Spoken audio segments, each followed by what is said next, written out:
நீங்கள் பார்த்துக் கொண்டிருப்பது உங்கள் விஜய். இங்க பாரு, இந்த குழந்தை பரமேஸ்வர ஐயரோட 4வது தலைமுறை. தாத்தாவுக்கு நம்ம குழந்தை கையால கனகாபிஷேகம் பண்ணா எவ்வளவு நல்லா இருக்கும். பார், என்கிட்ட அபார்ஷன் பண்ணாதன்னு கெஞ்சறத விட்டுட்டு தாத்தா கிட்ட போய் சொத்தை பிரிச்சு கொடுன்னு கெஞ்சு.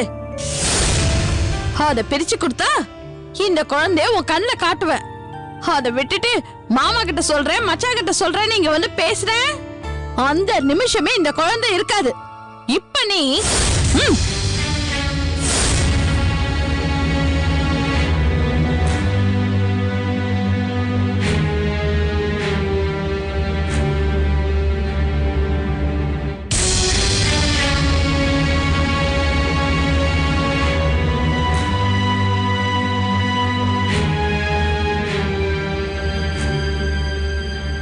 மீனாட்சி, மாப்பிள்ள என்ன விஷயமா வந்திருப்பார்? அது வந்து நீலா முழுகாம இருக்கா இல்லையா? ஆமா. அவளை ஆத்துக்கு அழைச்சிட்டு வந்து செய்ய வேண்டியதெல்லாம் முறையா செய்யணும் இல்லையோ? அது விஷயமா பேச வந்திருப்பார். சீர்வரிசையில பிரமாதமா பண்ணிரணும். பரமேஸ்வர ஐயருக்கு எந்த விதமான குறைய வைக்க கூடாது. ஆமா அண்ணா. மாப்பிள்ள, நீங்க எதை பத்தி கவலைப்படாத. சீர்வரிசையில நான் பிரமாதமா பண்ணிடுறேன். தாத்தாட்ட நான் பேசிடுறேன். சரிங்களா? சரி மாமா, நான் அப்போ கிளம்புறேன். என்ன மாப்பிள்ள கிளம்புறேன்? சந்தோஷமான விஷயத்த சொல்லிருக்கேள். ஸ்வீட் சாப்பிட்டு போங்க. இல்ல மாமா, பரவாயில்ல, இன்னொரு நாள் வந்து சாப்பிட்டுக்கிறேன். வரேன் மாமி, வரேன். சரி.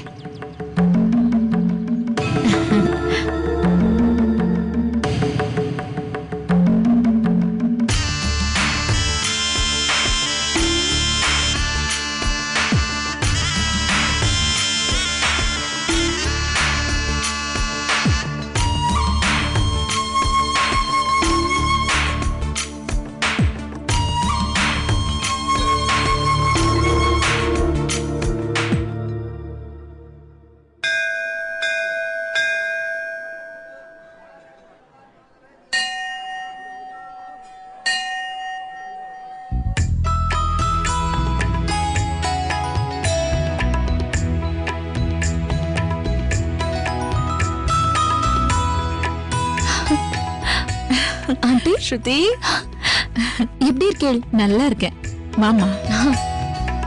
அடிக்கடி கோயிலுக்கு வருவியா ஸ்ருதி?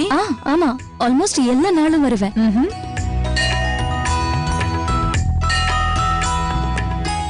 பரவாயில்லையே, நல்ல விஷயம்தான். ஹர்ஷாவும் சரி, அவங்க அப்பாவும் சரி, கோயிலுக்கு வர சொன்னா 100 தடவை யோசிப்பாங்க. இப்பெல்லாம் ஹர்ஷா அடிக்கடி கோயிலுக்கு வருவான்னு நினைக்கிறேன். ஏன்னா நீ இங்க தானே இருக்க. அப்படியெல்லாம் ஒண்ணும் இல்ல. ஹர்ஷாக்கு கடவுள் பக்தி நிறைய இருக்கு, ஆனா அத வெளியே காட்டிக்க மாட்டேங்கிறார். ஆமா, ஹர்ஷா இப்பவே அவர் இவர்னு சொல்ற. நான் தனியா இருக்கறச்சே நீ வா போன்னு சொல்லலாம், ஆனா உங்ககிட்ட மரியாதையா தானே பேசணும்.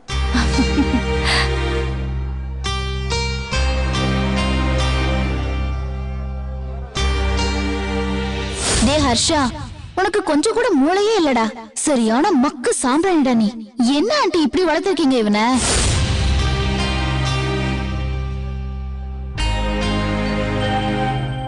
சரி வா போலாம். ஸ்ருதி, ஹர்ஷா நீ நல்லா பாடுவேன்னு சொல்லிருக்கான். லேப்டாப்ல கூட போட்டு காமிச்சிருக்கான். எனக்காக ஒரு 2 வரி பாடேன்.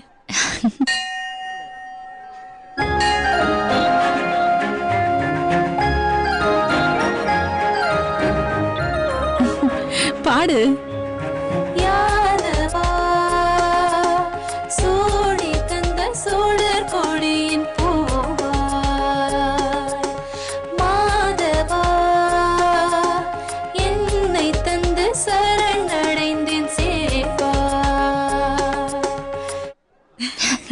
ரொம்ப நல்லா பாடுறமா. Thanks aunty. என்ன அம்மானே கூப்பிடலாம். தேங்க்ஸ்மா. நல்லா இரு. இது மட்டும் இல்ல, இந்த கோயிலோட உற்சவ நாள் அன்னைக்கு நான் கச்சேரி கூட பண்ணுவேன். ஓ அப்படியா? ரொம்ப சந்தோஷம். வா.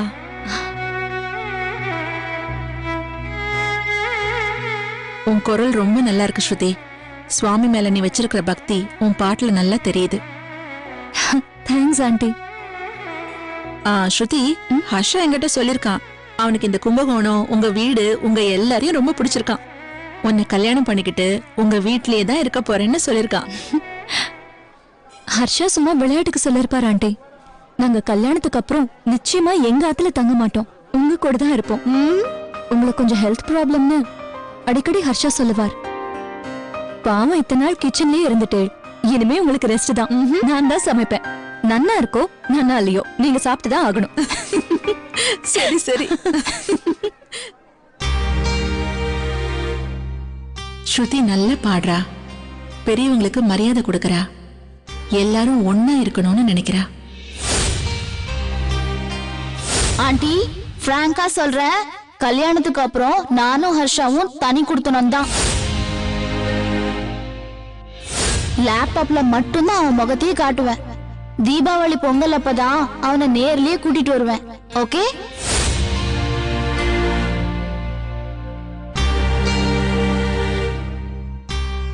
ஸ்ருதி எவ்வளவு நல்ல பொண்ணா இருக்கா. ஹர்ஷா வாழ்க்கையில முதல் தடவையா நல்ல பொண்ணா சூஸ் பண்ணிருக்கான்.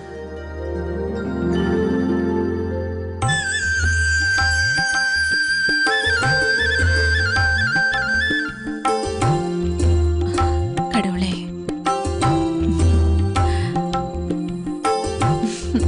போலாமா?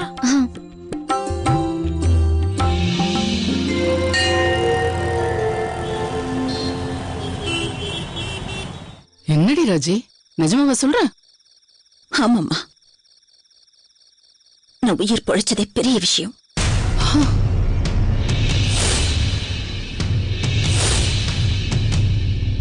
ஹர்ஷாவோட அப்பா வேகமா கார்ல வந்து நான் செத்திருப்பேன் தெரியுமா? எப்படியோ தப்பிச்சேன். இல்லைன்னா இன்னைக்கு நீ என்ன உயிரோடவே பார்த்திருக்க முடியாது. அப்படி ஒரு மனுஷன் இருப்பாரா? என்னடி இது, அவர் உன்னை கொல்ல பார்த்தாரா? அவர் அப்படிப்பட்ட மனுஷன் மாதிரிலாம் தெரியவே இல்லையே எனக்கு. என்னம்மா இப்படி பேசுற நீ? அவரை ரொம்ப நல்லவர்னு நினைச்சியா? ஆமா, அவரை பத்தி நோக்கி என்ன தெரியும்னு பேசுற.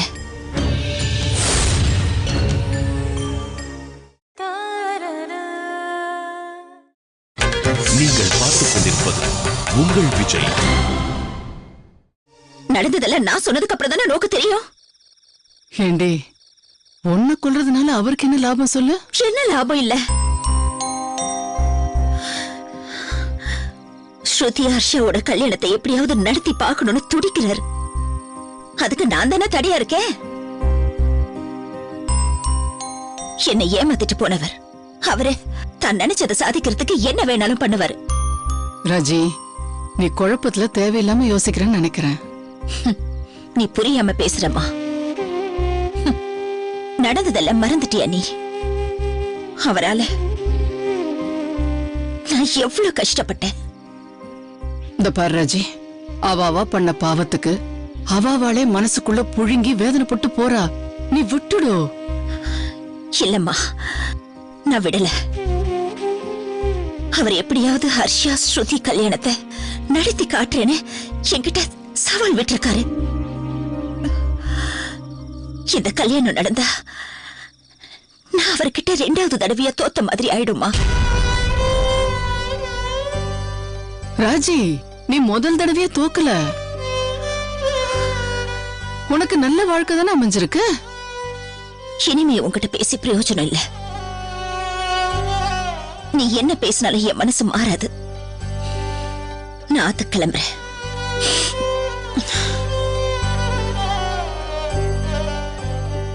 என்ன வாழ்க்கடா இது? தன் வயத்துல பிறந்த சொந்த புள்ளன்னு கூட தெரியாம ஹர்ஷாவோடையும் அவ அப்பாவோடையும் என் பொண்ணு எப்படி சண்டை போட்டு இருக்காளே. இது எதுல போய் முடிய போகுதுன்னே தெரியலையே. கடவுளே,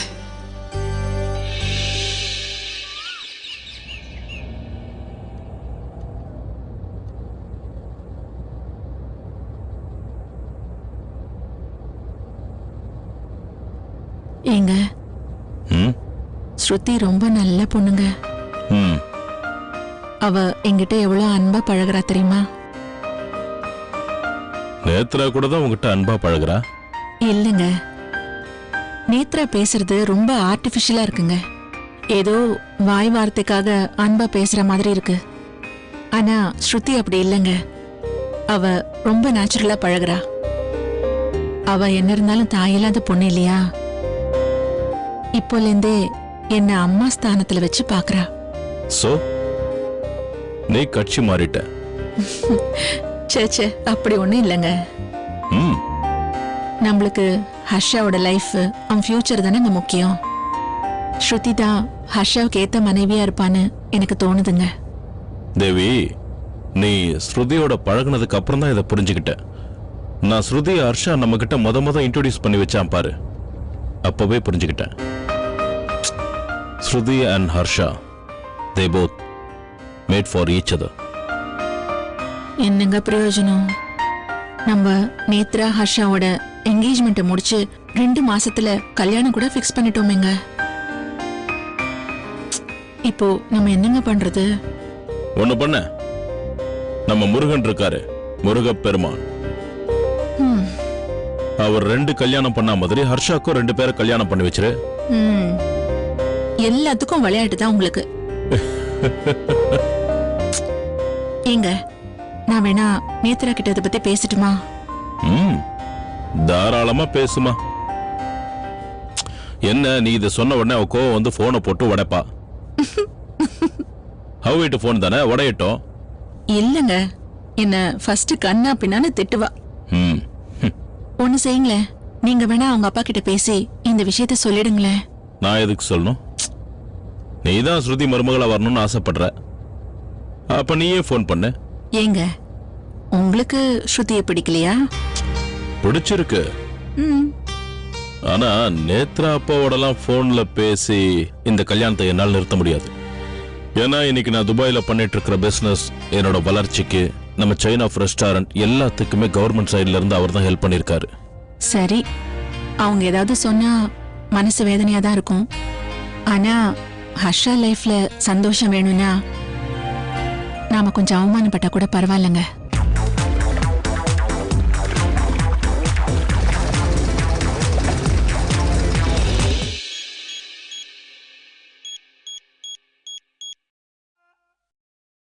நானே போன் பண்றேன்.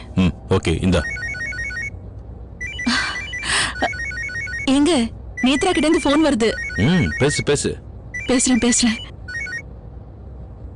Hello hello aunty. Hi Nethra.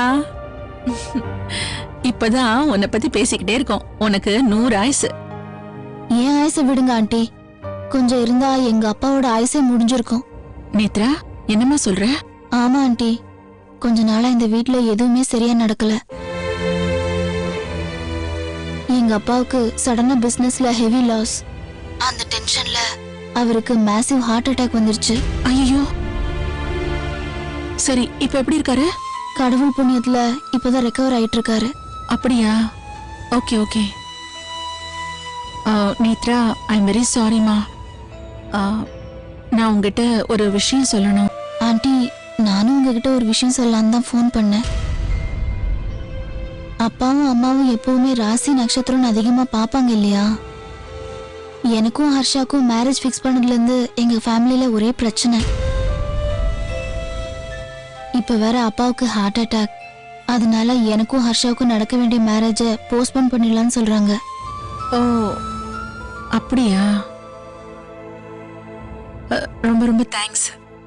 என்ன ஆண்டி தேங்க்ஸ் சொல்றீங்க? நான் தானே உங்களுக்கு சாரி சொல்லணும். இட்ஸ் ஓகேமா. என்ன உன்ன மாதிரி ஒரு நல்ல பொண்ணை மிஸ் பண்றோமேன்னு எனக்கு கொஞ்சம் வருத்தமா இருக்கு. ஆமா ஆண்டி, இந்த நியூஸை கேட்டா ஹர்ஷா ஃபீல் பண்ணுவானோ இல்லையோ, நீங்க நிச்சயமா ஃபீல் பண்ணுவீங்கன்னு எனக்கு தெரியும். Sorry aunty. பரவாயில்லம்மா. இத பாரு, நீ எப்பவுமே ஹர்ஷாவோட பெஸ்ட் ஃப்ரெண்ட், அதை மட்டும் மறந்துடாத. Of course aunty. அங்கிளுக்கு சொல்லிடுங்க. நான் கண்டிப்பா சொல்றேன். Bye aunty. ஓகேமா, பாய்மா.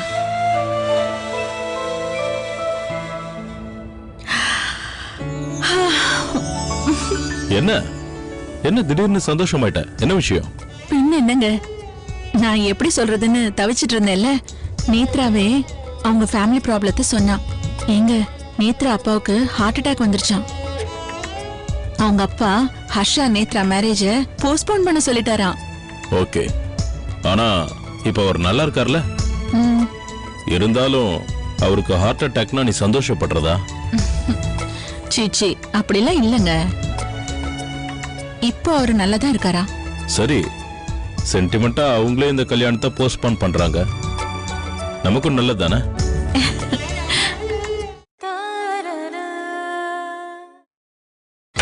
நீங்கள் பார்த்துக் கொண்டிருப்பது உங்கள் விஜய். சோ உன் ஸ்ருதி உனக்கு மருமகளா வரப்போறத யாராலையும் தடுக்க முடியாது. நமக்குன்னு சொல்லுங்க. ம், எல்லாம் இந்த கும்பகோணம் மண்ணோட ராசிங்க. ம்ஹும். ஏங்க பேசாம நாமளும் இங்கே செட்டில் ஆயிடலாங்க. எங்க? இந்த எங்க? கும்பகோணத்துல. கும்பகோணத்துல? ம், துபாயில நம்ம ரெஸ்டாரண்ட்லாம் இருக்குல்ல, போஜன், செயின் ஆஃப் ரெஸ்டாரண்ட், இதெல்லாம் யாரு உங்க அப்பா வந்து பாத்துக்குவாரா? ம், சரி சரி. சும்மா இருப்பியா? ஸ்ருதிக்கும் ஹர்ஷாக்கும் கல்யாணம் முடிச்ச உடனே ம், நம்ம 2 பேரும் துபாய்க்கு போறோம். ஓகே? சரிங்க. ம்.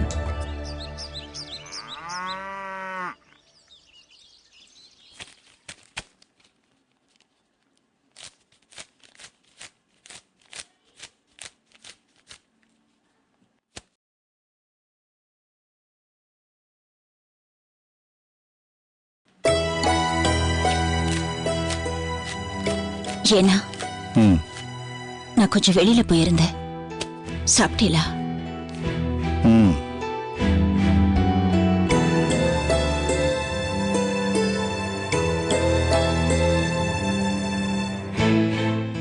ஃபேன் போடுட்டா?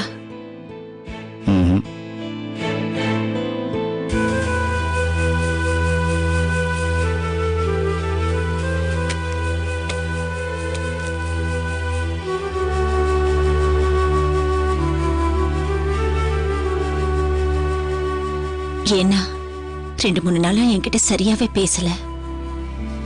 என் மேல கோவமா?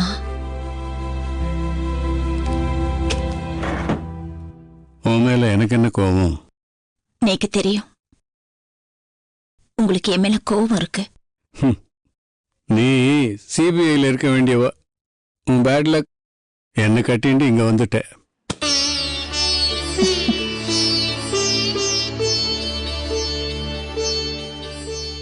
ராஜி, உன் மேல எனக்கு கோபம் இல்லை, ஆனா சின்ன வருத்தம். ஹர்ஷாவும் ஸ்ருதியும் பிருந்தா வீட்டுக்கு போனத நீ ஏன் அப்பா கிட்ட சொன்ன?